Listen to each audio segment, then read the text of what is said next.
Ladies and gentlemen, welcome back to another episode of Roll Up Varsity. This is Connor, and I'm starting the episode off alone by myself tonight. We got Curtis coming in a little bit later. He's running a little behind, had some personal business to attend to. But we're getting started with a good one, man. Obviously, another great episode of Roll Up Varsity this week. We've got an awesome guest lined up for later in the show. Really excited about this one. Want to try and expand our listener base. So this is going to be a good one for that. But before we get into anything that has to do with the episode, has to do with recruiting, and has to do with commitments, we're going to shout out our title sponsor, Intense Fitness. Intense Fitness is an elite one-on-one personal training facility located at 1536 East Commercial Boulevard in Oakland Park, Florida. Established in 2012, they've developed a reputation for training all walks of life, from high-level athletes to the senior communities. Mention you heard about Intense Fitness from the Roll Up Varsity podcast and receive a complimentary workout and evaluation from the team there. Once again, guys, that is Intense Fitness, our new title sponsor for the show. Really appreciate those guys. Really close personal connection to both Curtis and myself, so really excited to have them on board. Again, their address is 1536 East Commercial Boulevard in Oakland Park, Florida. Mention that you heard about them from the Roll Up Varsity crew, myself and Curtis, and they will give you a complimentary workout and evaluation. So without any further ado, guys, we're going to jump into some commitments. Weren't really any top schools that were released of note this week. So jumping straight into commitments this week, we have Oklahoma, who had a very nice week.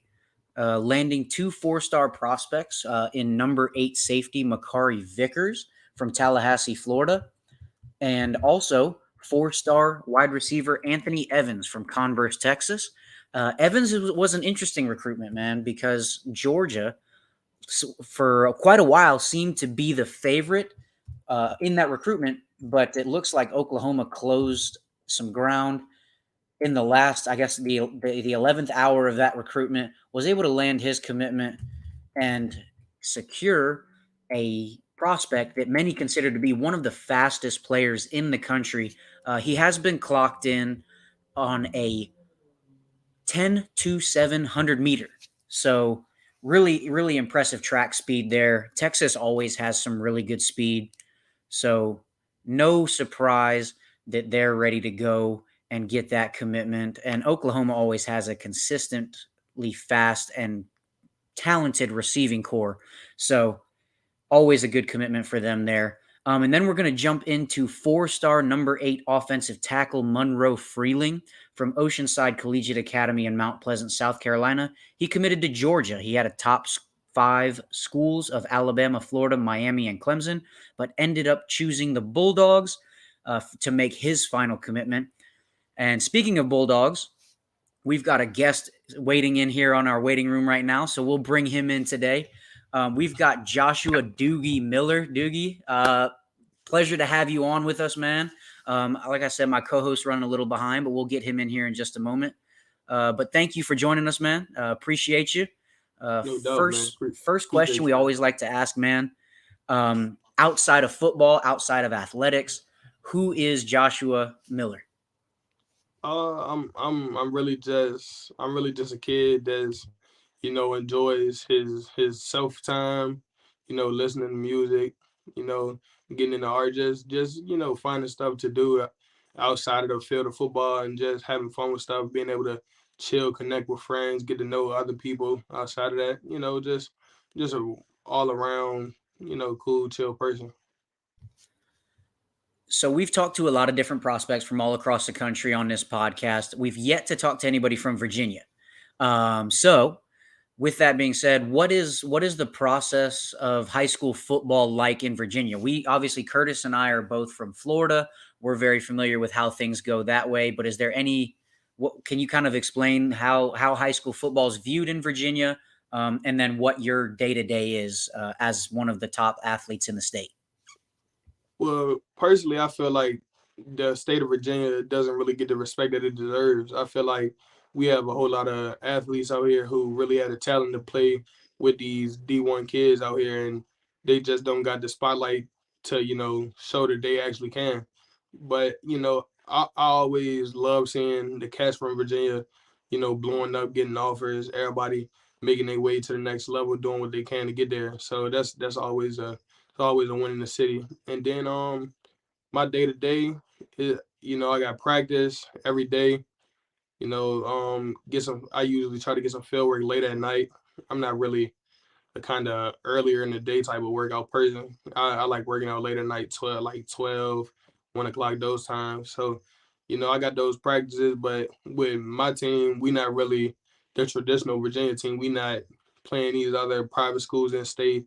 We not getting a chance to play these public schools either. So we traveling state to state, finding the best team that's out there.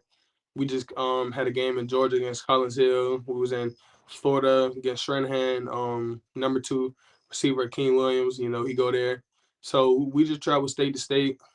Just trying to find the best competition we can, and going to it, getting at it. So what's it like? Because a lot of high school athletes don't get the opportunity to take those long road trips or go out to other states and compete against programs from other places across the country. What's that like? And do you think that's kind of helped prepare you to get to the next level?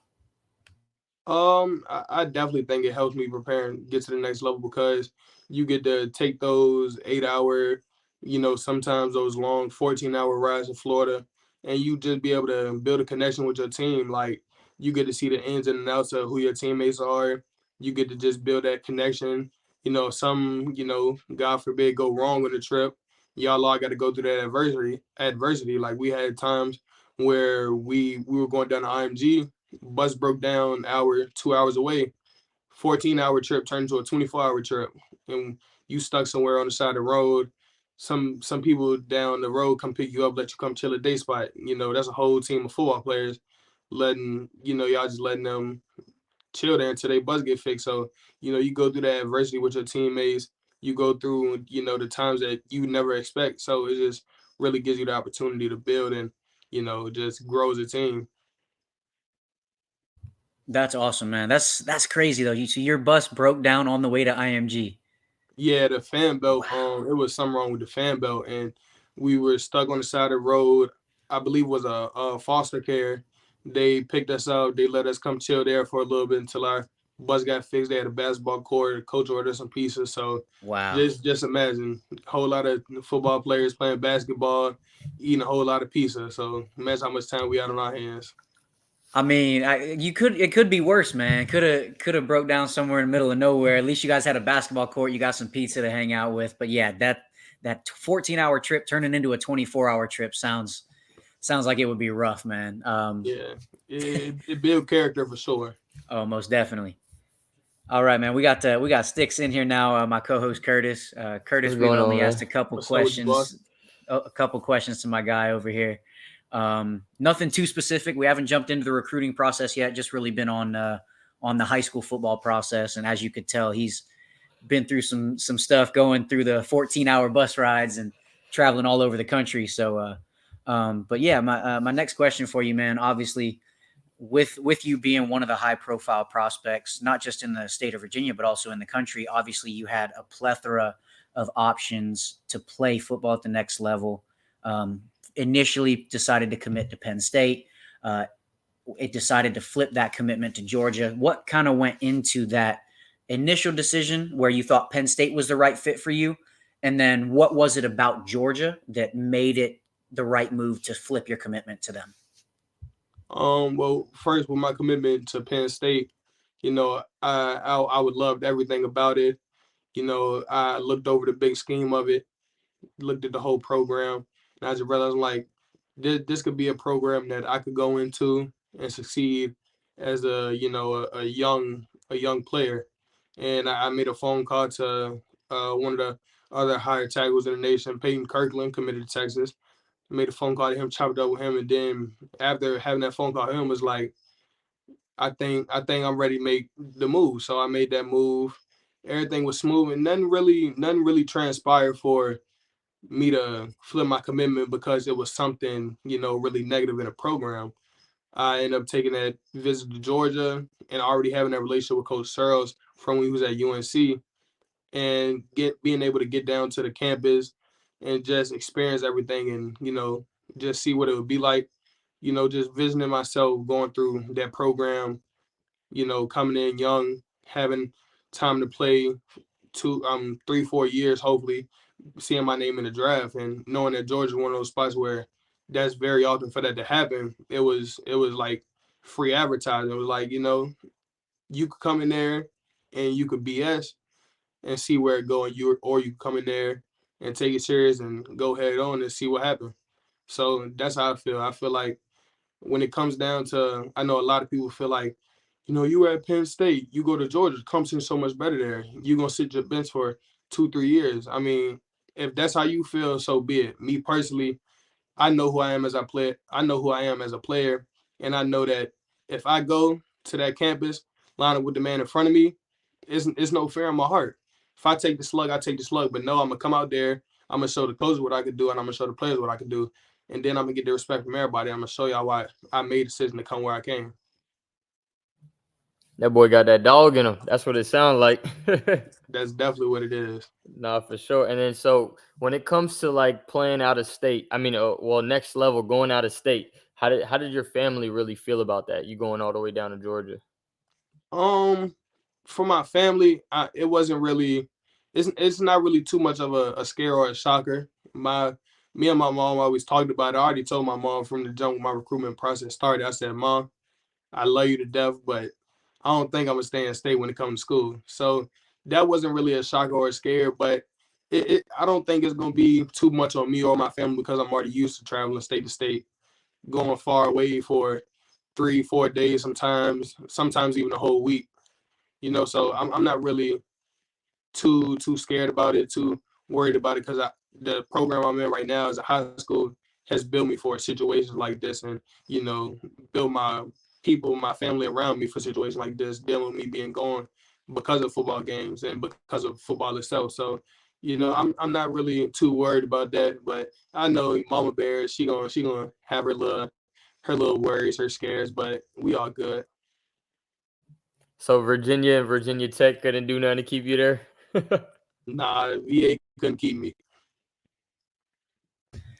So obviously, like you said, Georgia's got a track record of producing big time collegiate offensive linemen that end up going to the next level. I know a recent offensive lineman, Jamari Salyer, just had a phenomenal preseason. I think he only gave up one pressure all preseason. But Georgia's got a great pedigree of developing offensive linemen. I'm sure that played a part in it. What was kind of the biggest reason that you chose to end up going to Georgia, outside of what you previously said before? Just watching the key pieces that have been on the team and took their talents to the next level. Just knowing that if they could do it, I could hop in the position to be able to put myself to the next level. Also, just watching the determination that, and how serious these guys take it. Just seeing the competitive spirit around the team. You get around a certain group of people, and that's who you want to be with. It's like I'm already at this level of my life. I'm 10 toes, 100% ready to go at all times. And it's like sometimes you might have those players who aren't on that same level as you. So I saw that, and it's like these cats are on the level of football that I want to play on. So it was that right there. No, that sounds good. That sounds good. And then for the people that don't know, how many OVs have you taken already? Official visits. I only took one. University of Georgia. That was my first and only. Right. And do you plan on taking any more visits? I haven't really thought about it, but nah, I doubt it. Maybe just for the family get a little vacation, but I'm 100% locked in with the dogs. Ain't really thought about no other OVs. So obviously, high profile prospect. Teams aren't just going to back off just because you've made a commitment. Are there any schools still talking to you? Are you listening to any other schools? I know you just said you're locked in with Georgia, but is anybody still trying to recruit you? Like Penn State trying to get you back over there? Penn State, they shot their hand. But nah, nobody else really trying to take that risk. I feel like once you see Georgia take that risk on somebody and they get them, I feel like it's no reason to really take that risk. I can respect that. So 100% locked in. No, nobody else got a chance. Nah, nobody else. I don't hear nothing from nobody. It's all crickets. Hey, I like that. I like that. That's that loyalty. So a lot of players don't have that. So I respect that. No So doubt, no obviously doubt. you're a part of a really highly rated recruiting class at Georgia. They're number 3 in the country according to 247, which is the site that we always use here. But you've got a really good offensive line class. Just before I had you on, obviously you heard me talking about Monroe Freeling just committing. What is it that you are looking forward to when you get on campus with the guys that are in your class, and who are you still trying to recruit to come to Georgia with you? I'm definitely looking forward to my class just being able to build that brotherhood. Talking to the cats in my class, I see that a lot of their heads are on straight. A lot of the guys there, they're on the same goal that I'm on. They want to win that national championship. So I feel like once our class just gets in there, and we have a special class coming in, so I feel like once we get in there, we all gonna form together as a tight bond, and we all gonna show the coaches, why they wanted us here, why they recruited us. So we gonna come in, we gonna make an impact for a lot of us cats coming in. I feel like, and recruiting wise, trying to get that boy Akeem Williams from Shanahan, he just went against him. I got like there was an article. I said I got so much respect for him because as a wide receiver, he lined up in front of me as a DN, and you going out there, and putting the body on the line as a wide receiver for your team against somebody 6'6", 310, 320. A lot of cats not gonna do that. So he got my respect on that one. So it's a few cats, we looking to secure and lock down. A few cats that might be already locked down that we still going for. But we just gonna see how it come by the time signing they get here. Yeah, we've been on a roll with offensive linemen on the show recently. So the bigger dudes coming on here showing some love. So it's real respect to him. I mean, you kind of took the question. That was going to be my next question. Who are you talking to? So other than Hakeem, who you chatting it up with about going to be a Georgia Bulldog with you? I'm trying to get some magic in there. One of my teammates, Caleb Spencer, he currently committed to Oklahoma, but we're not really worried about that. I'm trying to get some things going, get him there. But off the top of my head, it's not really. I can't really think of certain cats, but I know if I start going down my Twitter feed, Instagram feeds, whole lot of cats on there that I can look at and try to make that pull for. But off the top of my head, it's not really a lot of names like I get right now. Yeah, the staff over there usually do a good job anyway. So, they're on point over there at Georgia. No, most definitely always. So I got to ask, man, Hakeem Williams lining up at defensive end. Is he real as a defensive end too, like he is as a receiver? I mean, as a receiver, you coming out at DN, you're gonna expect a receiver to do a few receiver things. So he coming to the line, he trying to run all the way around me, trying to, shake away. He doing what a receiver would do. But for what he came out there for, he I guess you could say he did what he needed for the team. He ain't making no plays, but Oh, so you shut him down. No pressures, no hurries, no sacks, nothing like that. Oh yeah, for sure. Shut him down, no pressure, none of that. You guys my quarterback. I like it, man. As you should, man. As you should. No doubt. Boys, straight Steamboat City over here.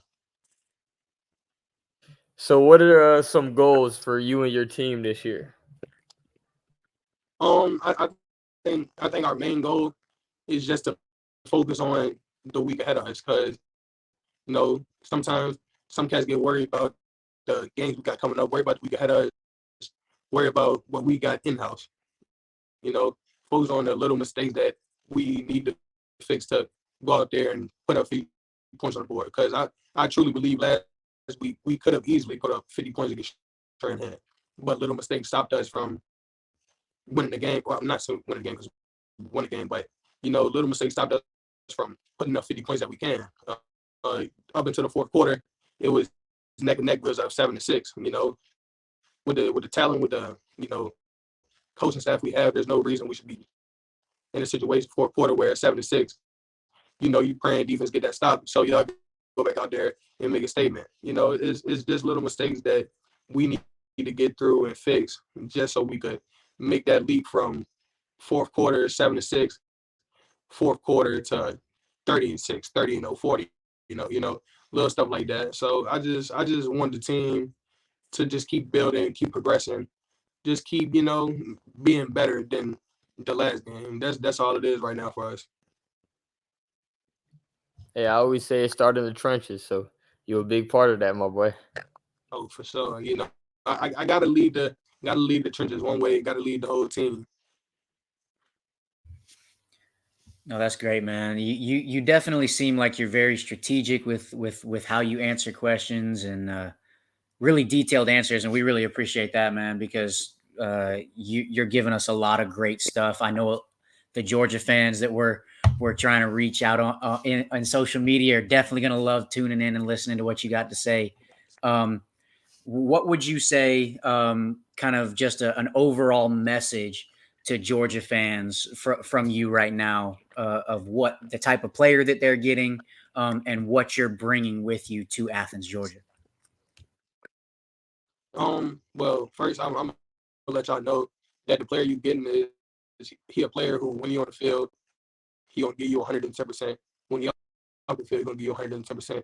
You he gonna leave his heart on the field every game. He gonna give you his all, and he gonna do everything he can for the team to win. So y'all gonna get a player with his head on his shoulders who's here to handle business, and that's what it is. I'm coming in there just showing the world who I am, showing the world what I can do.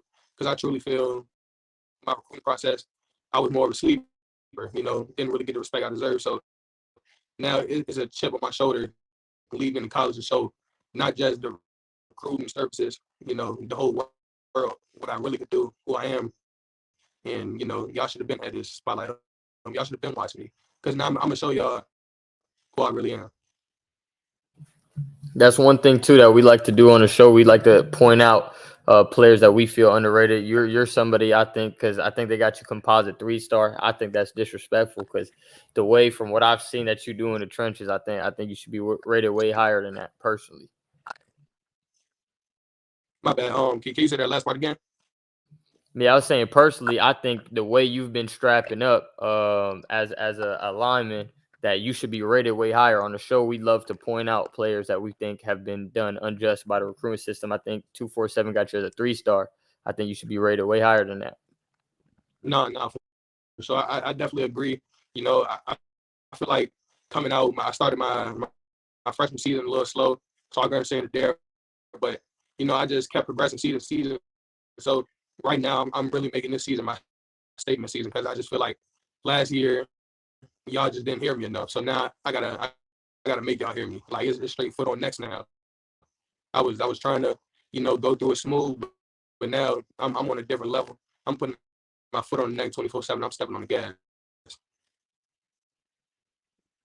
Bro, I love that mentality, and you need that mentality to be playing in the trenches in the SEC. So that's a must, and I can tell, man. Georgia got themselves a great kid, not just a great football player, but a great kid, man.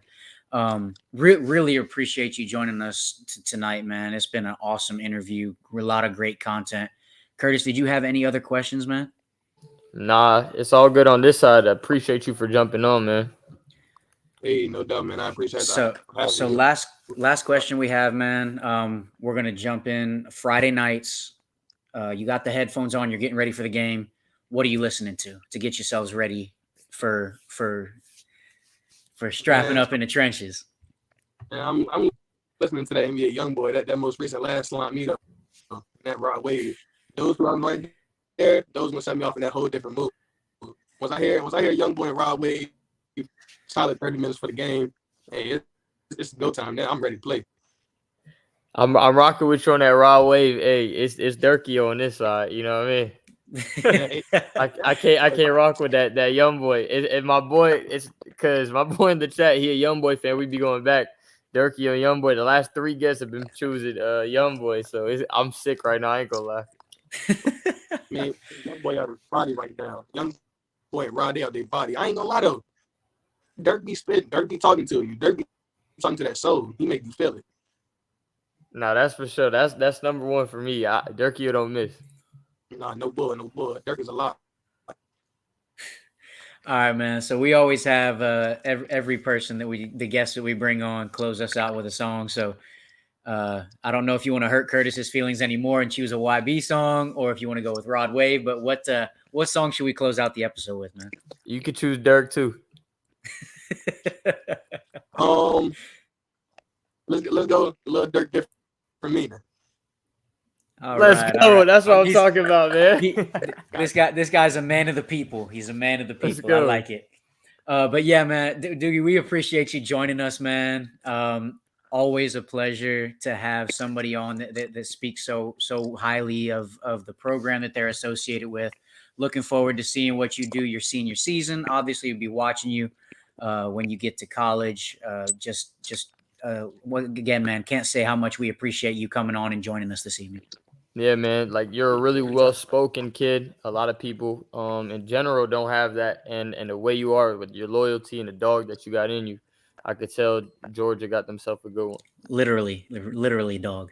Yes, sir. Bulldog, you know. All right, man. Appreciate you. All right, no doubt. So. All right, Curtis. Good information from him. A little bit of static on his end, unfortunately. So hopefully we can get that kind of worked out a little bit because he had a lot of great things to say. Yeah, really impressive interview. To be honest with you, to me, that's one of the best interviews we've had on here. Really seems like a great young man. And Georgia got themselves a dog. Nah, pun intended on that one. Definitely pun intended. They got the bulldog, and yeah, a real good interview. He's somebody you ask a question and he goes really in depth, not just yes, no, quick answer. So really good interview, real good kid. Decided to take his time out. He said he'd be here on time, and he was here on time. So certainly was very punctual, man, and I like it. Yes, sir. But before we get moving on with the rest of the episode, I want to shout out our sponsor, Sativa Doll. Sativa Doll is a veteran-owned company that offers 3 different products, CBD soft gels for you and your pets, and a roll-on for pain relief. The soft gels come from a trusted source that manages the product from seed to sell and are often recommended by medical professionals as part of your regular wellness routine. The roll-ons formulated by pharmacists for quick, effective results and also have that menthol for extra cooling relief. Please check out sativadol.com for these products. Use promo code VARSITY25 for 25% off your order and help support the podcast. Again, guys, that's promo code VARSITY25 at sativadol.com for 25% off your order and support the podcast. Curtis, I already got into commitments a little bit. Just rounded out the first couple. I wanted to get Monroe Freeling in there because he committed to the Dogs. Before I had Doogie come on. But other than that, we still have the rest to go. Since you joined in with us a little bit late, you want to go ahead and close those ones out? We'll lead off with, and I'll help you with the name here, Desmond. There we go. I was like, I know you're not setting me up. We'll lead off with Desmond Umeozulu. All right, so 4-star edge Desmond Umeozulu. He's from Upper Marlboro, Maryland. He's decided to commit to South Carolina over the likes of UNC, Ohio State, and Pittsburgh. He had nearly 40 other offers on the table, and he pushed the Gamecocks into his top 15. And, recruiting-wise, with securing his commitment, pushed the Gamecocks rankings into the top 15. And that's a huge get for him, especially battling out UNC as well, Ohio State. Those are some great teams. And like we said, 40 offers. So for the Gamecocks to secure him, that was really good. Then going over to 4-star wide receiver, DeQuavius Sawyer, which we brought up last week and made a prediction to where he would go. We both said Auburn, and both 100% still from the field as he's committed to Auburn over Miami, Florida, and Alabama. So we did a real good job there, continuing to be 100%. That's what we try and do. If we had kids with top schools this week with commitment day set, we would continue to end up trying to keep that 100% going and show you guys our knowledge. But unfortunately, this week, like we said, more kids are going to be into the commitments and less kids are going to be going into the top schools because it's getting later on to the process. Now we're going to go over to 4-star edge, Cameron Leanhart. He's from IMG Academy in Staten Island, New York, and he's committed to Nebraska over Michigan State and Penn State. So Nebraska doing a good job there. Personally, I'm not going to Nebraska. Do we even know if Scott Frost is going to be there after this year? After that onside kick, I don't really think so. And it's crazy because when it happened, I'm like, imagine, because they were up at the time. Imagine if they ended up losing because of this. And there you go. All the momentum up 11, and you do an onside kick. I couldn't understand that. Didn't make sense to me. Yeah, but I that's mean, also probably why he's on the hot seat. So right, on the hot seat, but still able, because one thing we knew about Scott Frost is he is a recruiter. So still able to land a commitment from 4-star edge, and doing a good job there, beating out Michigan State and Penn State. So hats off to him, and hopefully he's still there to reel this kid in. Then we're going over to the 4-star linebacker, Kavion Keys. He's out of Richmond, Virginia. He's committed to North Carolina over offers from Penn State, Auburn, Florida, and a lot more. But them over in North Carolina doing a real good job recruiting consistently ever since Matt got out there. So no surprise here. And then we're going to go over to 4-star wide receiver Jacoby Lane out of Ren Mountain High School in Mesa, Arizona. He's committed to USC over offers from Auburn, Texas A&M, and Oregon, which Oregon had 100% of the crystal ball predictions. I'm always on here talking about don't follow the crystal balls, because these are just reporters going off of what they're hearing. But when it comes in depth into the inside information, only the schools and the players know.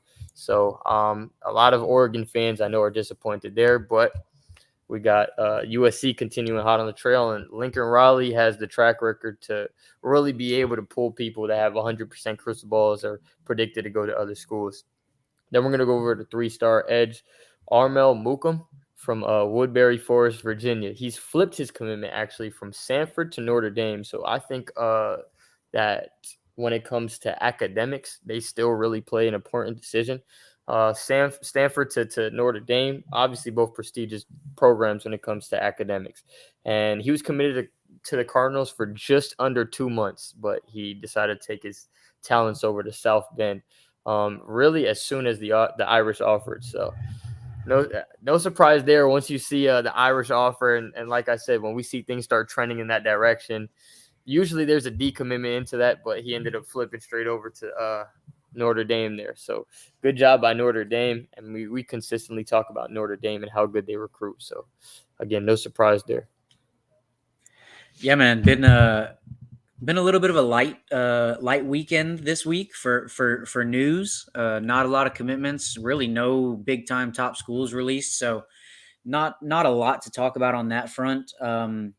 But we did get football season back, man. Let's I know we're a primarily recruiting podcast, but week 0 got started. This is going to be a big thing in recruiting, where now that the schools are starting to host recruits, they're able to get kids on campus. I think you'll see a lot of kids make commitments while they're on visits to programs. You'll see a lot of kids get caught up in the moment, be mesmerized, I guess, by the environment that they see.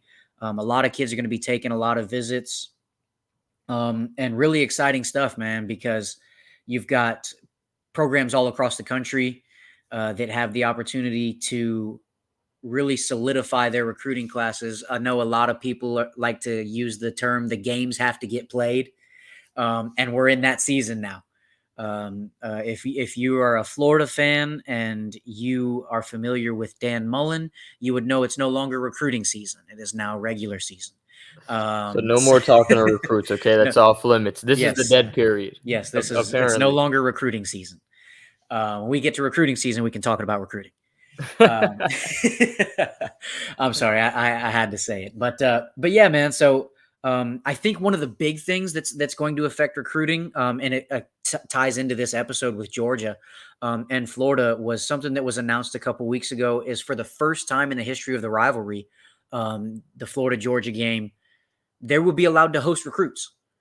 So that's a big move. I know Kirby was kind of complaining at SEC Media Days that they lose a home game every other year by having to play Florida at a neutral site. So that's been rectified. You get recruits that are able to be hosted by both programs for the Florida-Georgia game in Jacksonville on a neutral site field, which is pretty cool. I think that's, Kirby doesn't really have anything to complain about now because he gets to host recruits. But that's big for the Dogs. That's big for the Gators, not losing that home game, I guess, quote unquote, home game to host recruits every other year. But yeah, we're getting into the season. The games have to get played. I think because you've had so many prospects commit so early this year, I think I read a stat where about 22 or 23 of the top 100 prospects are not committed, and you're looking at about 18 to 20% of the top 250 that are not committed. Everybody else is already committed to programs, so I think you're going to be seeing a lot of flips over the course of the season with how things go. But man, recruiting is getting ready to I guess kind of take a back seat maybe a little bit to the season, but I still expect a lot of big things to happen. Obviously, you have a lot of big fish still out there. You have the Cormani McLeans, you have Keon Keeley, who just backed off of his commitment to Notre Dame. And Alabama seems like the front runner for that recruitment right now, with Ohio State and Florida also in there. But man, it's good to have football season back. The varsity crew, I'm getting a little ahead of myself right now, but in 2 weeks, varsity will have a presence in Lakeland. Lakeland plays Osceola High School at Lakeland. So I will certainly be there. We're going to work on seeing if we can get Sticcs out there this time. We both gonna be out there. But yeah, so definitely looking forward to getting out to a bunch of games this year, to be able to talk to a number of recruits and get their take on how things are going. Like Curtis said, we like to highlight a lot of underrated kids. Obviously, the 4 stars, 5 stars are the ones that everybody pays really close attention to. So there's not a lot that we can bring on here with them that you don't already know about. So we want to get those guys that are kind of under the radar, get them in the spotlight, and really just have an opportunity to talk to those guys and pump them up a little bit. Definitely, 100%. I mean, that's what we like to do here. And I mean, you brought up some big things when it comes to games getting played. That can change the outlook of any kid's recruitment, right? So we got most kids committed already, and then that's why flip seasons on the horizon too. Once the season ends or starts nearing towards the end, the team's not doing how they thought. The coaches aren't playing players how they promised they'd play this player. So that's something that we really got to watch. And it's really a step back from recruiting, but it's also, this is really where recruiting gets built on the field. So you have teams that aren't established on the field that'll never be able to really be on that upper echelon of recruiting because they're not there. And that's really where it all starts. So that's a big thing. And then you brought up Keon, which personally, like you said, Alabama, the favorite, I agree. But he did say he was going to for sure take an official visit to the University of Florida as well. And Ohio State's in there too. So that's something to keep watching. I think Alabama ends up with his commitment, but this isn't the prediction. We're not putting one of the Sticcs picks in or Connor's picks in just yet. Just right now, that's where it seems that he's trending. So I wouldn't be surprised if he ends up over there. Yeah, man. And this is typically the time where you start to see teams build their 2024 classes. Obviously, we've had a vast majority of 2023 prospects on this podcast, a couple of 24 kids here and there. But this is about the time, I think, like late summer to early fall is when you really start to get that 2024 class started. Obviously, there's several programs that have already gotten out to a really quick start for those classes. You've got Notre Dame, obviously, again, with a really high class in the 2024 ranking. They're number 1 in the country. And then you've got Florida State sitting at number 2, LSU at 3, Georgia at 4, Alabama at 5. So some regulars at the top there with 3 SEC programs. But Florida State getting their 2024 class off to an early start. Really early start. Yeah, if they're able to have the season that a lot of Florida State fans hope, that 2024 class should benefit even more. But we'll see how that goes. They did have their first game in week 0 against Duquesne, a nice 47-7 victory. Easy victory for them. I don't think they threw the ball but 15 times or so. 3 running backs had 100 yards. So a really nice victory for them. We're looking forward to hopefully getting a Florida State commit on the podcast here soon to try and chop it up and let us know a little bit more about that program. But yeah, so 2024 should start to get kicked off and moving forward, because you've got a lot of programs with their 2023 classes that already have about 20 kids committed or so. Now, the big rule, I think we've addressed this previously, that there's no longer a 25 counter limit to the recruiting classes. So what used to be, you had to kind of nitpick and say, you know what, I'm going to take this kid, not this kid, because I only have 25 spots. That's completely out the window now. So you could see programs take up to 30, 35 prospects in the class and just say, you know what, I'm going to take everybody I like in this class, and we'll figure out the roster numbers later. So that could affect a lot of recruiting as well. You could see pretty highly skewed recruiting classes in the rankings because of a sheer number of prospects. And then it also could affect prospects that are at the lower end of maybe their class. So you go pull maybe 28, 29 prospects, and a kid that committed really early to your program may say, you know what, that this class is really full.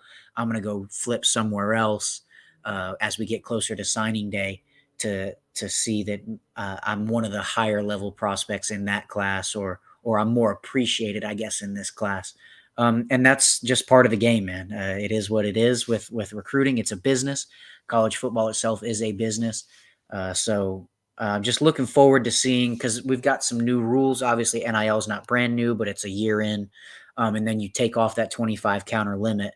So it should alter the course of recruiting over the next few months before early signing day, national signing day, and really change things up to make things interesting once we get to recruiting season, sir. Right. I think it's going to end up being more like just going based off the amount of because there's still a scholarship limit, you know what I mean? Yes. And then when it comes into the recruiting class limit, that's been raised. So I think that what it's going to be is just more going by scholarship. It's going to be more low key like a NFL style type of thing, which is what I think where like you have to make cuts to get to that number. Right. You're going to see a lot of kids lose their scholarship, and fans might be mad, might not, but it's going to be really like more NFL style, which is what I think NCAA has been gearing more towards to these last few years with NIL, and then now like with the raising the limit for recruiting classes. So that's something to keep an eye out on, where kids won't be takes, but more because of their scholarship limit of where they're at right now, not because their current class. That's something to think about too. Absolutely. I mean, you have programs that, for lack of a better term, process players both in recruiting classes and on the rosters. So that could be a situation where obviously you have to have 85. You have to be down to 85 scholarship players when fall comes around. So say a program has 65 scholarship players in the spring. And they go take a recruiting class of 27 players. They're going to have to find a way to get down to that 85 number before fall starts. And quite frankly, it could be some of the players on the roster that get processed in that instance. And it happens all over the country. We're not going to lie to you and say it doesn't. You see it every year especially from the top level programs. They continually recruit elite talent, and the kids that aren't getting on the field are realizing, you know what, I've got to go somewhere else and find some playing time. And it's like we said, man, it's a business. Happens every year. So I think the counter limit, though, as far as the 25 in each class, that's going to be even more prominent this next year, where people will just be like, you know what, I'm going to take every kid that I like in this class. And I think it's especially prevalent for programs with new coaches, because they did not recruit half these kids on the roster. Obviously, they're going to coach these guys like they're their own because they're in charge of this roster. But they're not kids that they recruited. They might not fit their scheme. They might not fit their system. So you're looking at just go get everybody that you like, get your guys into the program. And this is a faster way to get that influx of talent that you want to fit your scheme. So Exactly. Those newer coaches end up bringing their guys in and weeding out the guys from the old staff. So, and that'll be a pitching recruit. I mean, a recruit pitch to them where you're sitting there saying, hey, look, I have this limit I raised. I can take as many of you guys as I want, and these are my guys, and end up pitching to them, hey, he's gonna end up saying he's gonna put you're my guy. preferential treatment on my You're guys. my guy. Yeah, That's what it is. And that's what I think this is the direction that they're going towards, more NFL style. And you're able to say now that it's a business, because now it is. A few years ago, you couldn't say NCAA was a business when it came to certain programs, right? The NCAA overall was a business, but schools, it wasn't a business. It's a school. Now it's gearing towards being a business. What NIL, and now you having limits raised where you could bring guys in, and now you have to cut players, which we've actually seen this year. Kids get cut out of their scholars, so it's no surprise where we're gearing towards. So it's grown. It's basically grown man time now. Right away, it's a grown definitely man time. is. And it's Definitely gearing is. for life in the NFL. So that's what y'all want, and that's where we're gonna get to. Definitely, man. But with that being said, we've covered everything we need to for the episode today. Last but not least, I want to make sure we shout out Dying to Self, our sponsor. Dying to Self is a faith-based clothing brand that is all about selfless living, designed with various aesthetic and neutral styles of shirts and hoodies with top quality and comfort in mind. Use promo code varsity10 at dyingtoself.co, not .com, for 10% off your order. Again, that's dyingtoself.co. We want to make sure we shout out all of our sponsors. Thank you to everybody that has shown love to our podcast. If you are watching the YouTube version of our podcast, Curtis is showing off one of Dying to Self's most popular products, the Selfless t-shirts, and he's got several of them ready to go. So if you need one, hit up Curtis. No, hit up dyingtoself.co. Use promo code varsity10 for 10% off your order. Again, thank you to all of our sponsors, Intense Fitness, Sativa Doll, and Dying to Self, for supporting our podcast. We stress this every week now, guys, because our guy Taylor has worked super hard to get our YouTube videos up. Please go like, subscribe, and comment on our YouTube videos.